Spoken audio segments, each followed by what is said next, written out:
Oh, come here, the doggies are gonna get you. Come here.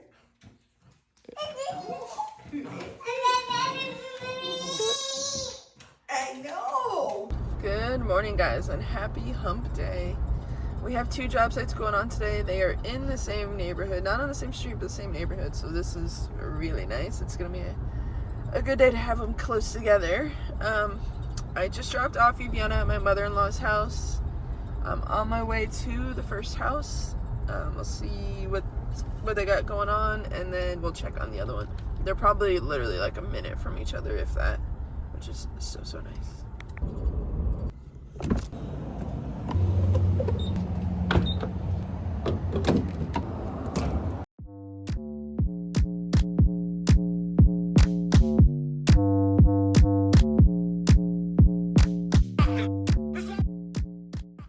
So stuff you want to look out for is like this. See the crack in the concrete there? These big trucks are going to park on the driveway to load these roofs. And they have these arms right here that have to come out. So a homeowner could easily say, oh, the truck broke that when the arm came out, it broke it. So if we document it beforehand, then they can't say anything after. Same thing around these corners of the gutters as well. You see the water's already dripping on them. Same thing on this one. In this corner right over here, you can see there's like the mold and mildew in that gap. And then the water's dripping from it. So we want to document that because after the roof's done, a lot of times the homeowners will look at us like we're the ones that made the gutters that way, but it's pre-existing damage. So that's why we document it. That way if it comes up after the job's completed, we have our checks and balances in place to be able to say, no, this is pre-existing.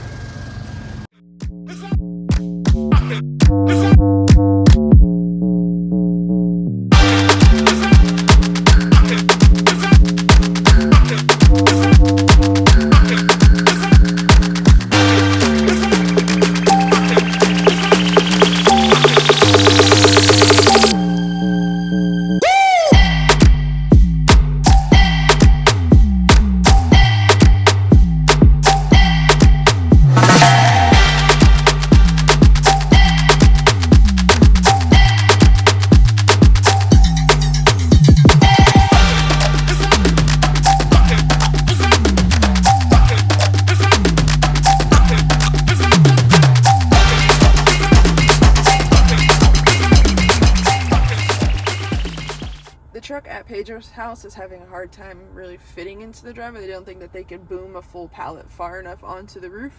So they pulled out of the driveway and they're sitting on the road now. I called Brandon, who does our dumpsters, so he's gonna go pull that dumpster out of there so they can get in farther. And then it all should be good there. I just pulled into Lowe's. The other crew reached out. They need 10 plywood and 40 foot of 2x4, so we're gonna run in real quick, grab that, and then bring it over to them.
the plywood that they needed, and the 2x4s, they actually just asked for more plywood and 2x4s, so I'm on my way right now to go get that for them. I did check in on the first roof. The truck is finished loading the shingles now, so they should be good for a little while. They're almost completely dried in, so they really don't need too much. They did mention an issue with like the shingle nails and then the cement too. I guess the shingle nails that got delivered, they're coil nails. That means that they're attached by little copper wires, each nail, to make a coil of nails.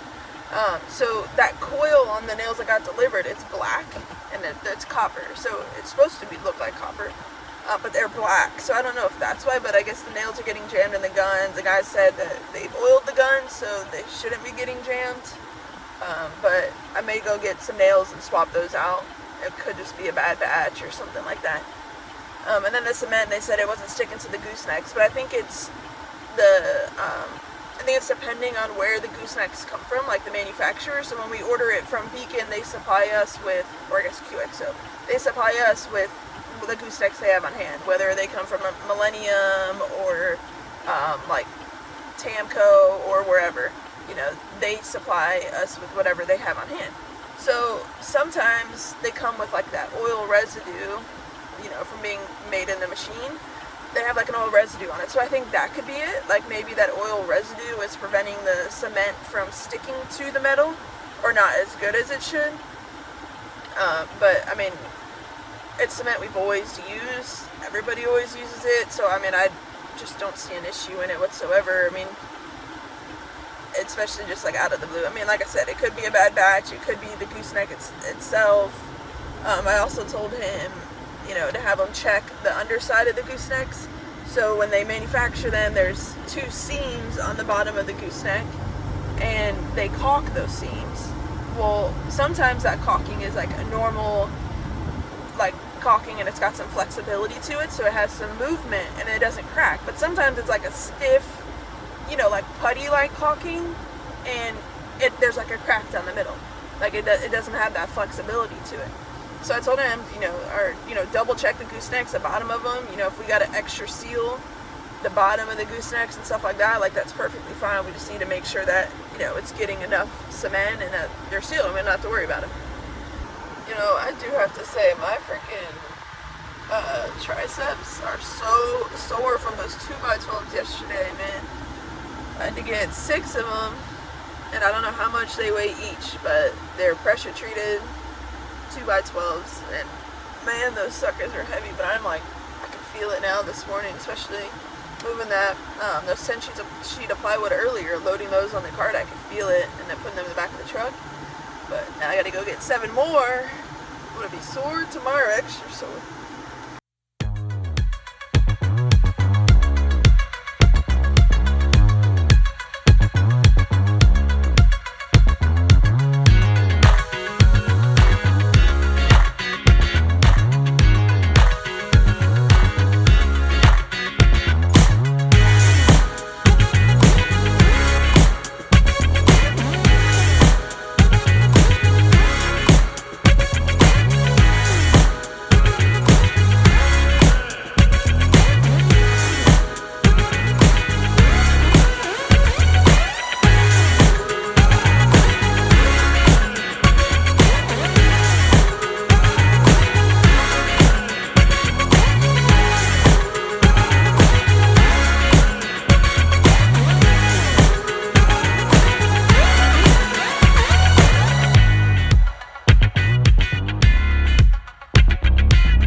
by here to my mother-in-law's house to pick up Viviana.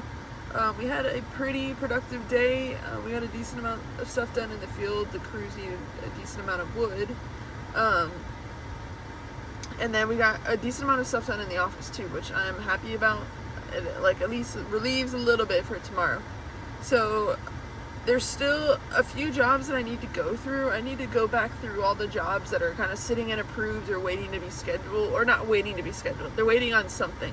Could be money, permit, anything. Could be waiting on anything.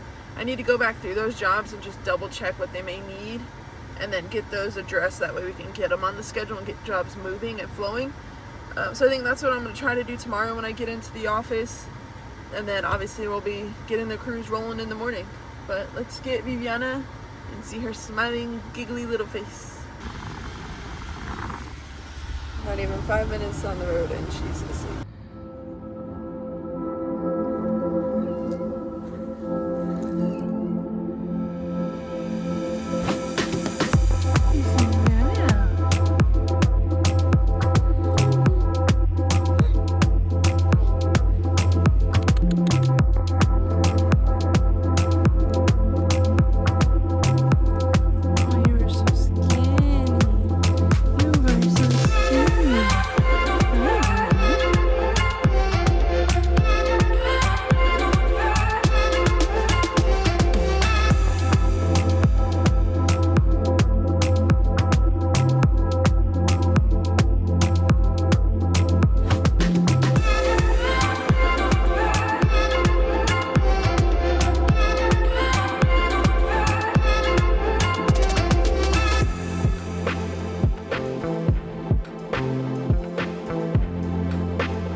Day. We had a very busy day, or what feels like a very busy day. I am sore, but this is where I'm going to wrap up the video for today, guys. I hope you did enjoy. If you did do so, please do me a favor and leave a like, rating, subscribe, and I will see you guys tomorrow at 7 p.m. Have a great night, guys. Bye.